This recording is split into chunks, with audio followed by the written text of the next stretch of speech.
Hi, I'm Brandy Pounds. I'm Cyndi Doyle. We are Forgetting Freud. This is a part 2, our first part 2. Dos. We're piggybacking the one from last week about self-compassion and common humanity. Yes. So we thought we would, as an old professor of mine once said, unpack it a little more.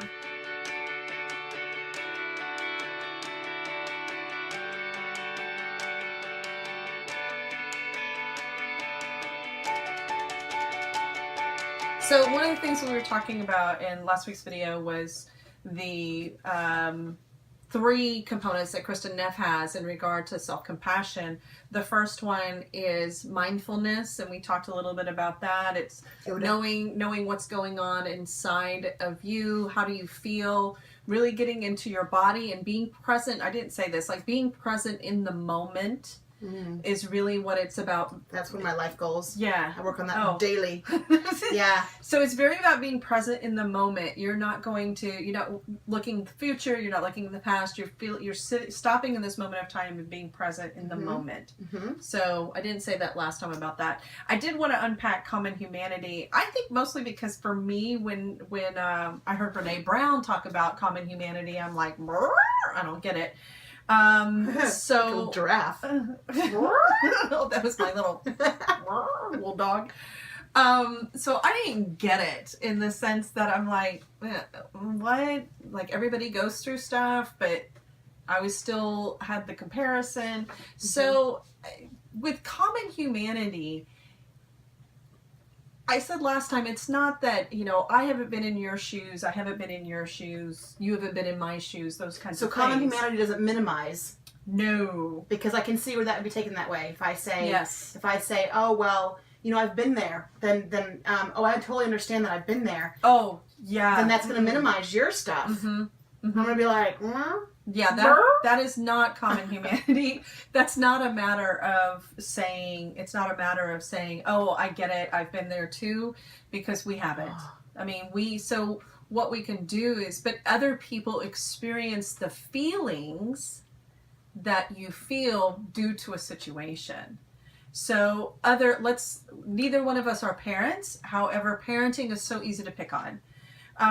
So when parenting, I think of like, okay, a kid at Walmart and how, for me, Walmart is overstimulating.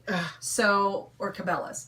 So depending upon how many people are there, like it can be overstimulating. And there's lots of times when, I'm there at a grocery store. I don't go to Walmart a lot.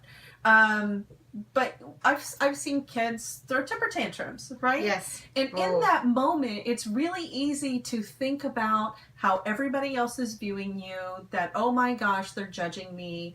They think I'm a bad parent. Yeah, so all of these things go through your mind, and it detaches you from the idea that parenting is struggling. Right. There's a struggle in parenting that, this little tiny adult human being that you're responsible for, you do not have total control and power over. And so, therefore, the common humanity is other parents struggle too. It's got to be hard to remember in the moment, I'm sure, when your kid has wailed out and thrown the popcorn all over everywhere. Yeah.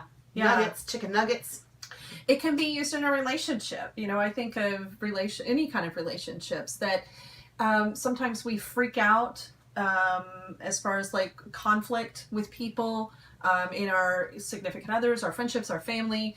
And the fact is that every family has conflict. That doesn't minimize the individual conflict.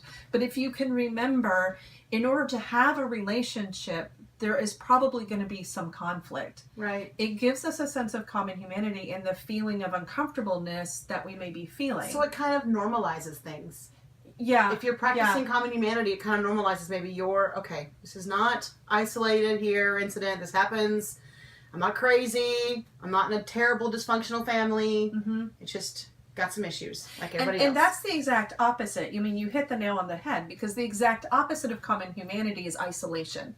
So do you get it? Yeah. So like in this moment, if I am going through something at work and I am so shameful about this thing going on at work because I think, oh my gosh, nobody in the world or nobody Like, why nobody gets this, or I can't connect. I'm going to jump here because Mm-hmm. I have something going on at the office right now that's been really emotional and really Yes. difficult for me. And I am part of this mentors email group or something like that. And I got this email in my... It's actually called Practice Mentors. Yeah, I like it. Shout out. And I got this email the other day, and this person was laying out the situation, and I thought, oh my God, that's me! And we were having lunch, and I started reading it, and I'm like, my eyes are welling up with tears because somebody else is going through this too. Yes. And it was this moment of like my soul got hugged. I mean, I know that sounds so woo woo woo, but it was totally like that. And I looked at my partner wife here. It's crying. And I was like, and she gets it. That I get it, and I just thought this is exactly perfect. This is perfect, and that is a example, I guess, of what we're talking about. Yeah, common humanity. Yes, and it's that common humanity. And I'm so glad you had that moment, because as much as I was trying to say yes, Yeah. I think you seeing it from someplace else besides Sorry, me. my cat just whacked me. I think seeing it from someplace else besides me, because of our relationship, then almost validated that it was something outside of me telling you. Because that's like, if you telling me, is almost like my dad saying, you're smart, you're pretty, you look nice. Yeah. I'm like, you gotta say that. But with this other person, they don't know me, and they've been through almost the exact same thing. Right. So. Yeah, so that's the common humanity, and that's the feeling that can come in common humanity. Mm-hmm.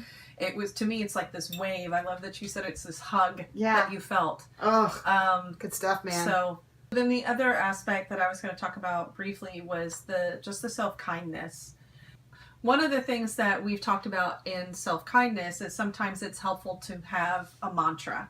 Yes. It's helpful to have something to fall back on, because in that moment of not having self-compassion, that if you have a standard phrase or something that you say to yourself, or a song, like, I'm a rock star, or what? Remember that group you taught when the homework assignment was to pick a song?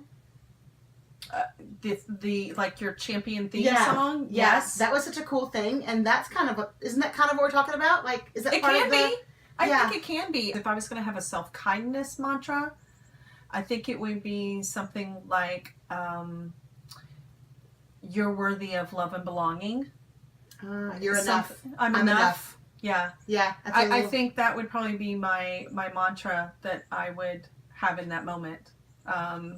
So something that can be really kind and compassionate, and just kind of like that mental verbal hug. Like it. So good stuff. So hopefully that helps. That's like the follow-up to last week, and it kind of clarifies a little bit more. If you want to read more about self-compassion, like I said, Kristen Neff has a great book out. I will link it below. We don't get anything from that. No kickbacks. If you click on the link, we're not getting any kind of holla at us, Neff. Maybe. Yeah. Ooh, maybe I can hashtag. Yeah. Like us on Facebook. Oh, yes. So like us on... give us a like on the video first. And maybe some future ideas. Always. We like that. We really like that. Until then, be kind. Give yourself warm hugs. And, I don't know. Love yourself. We'll see you next time. Bye. Bye.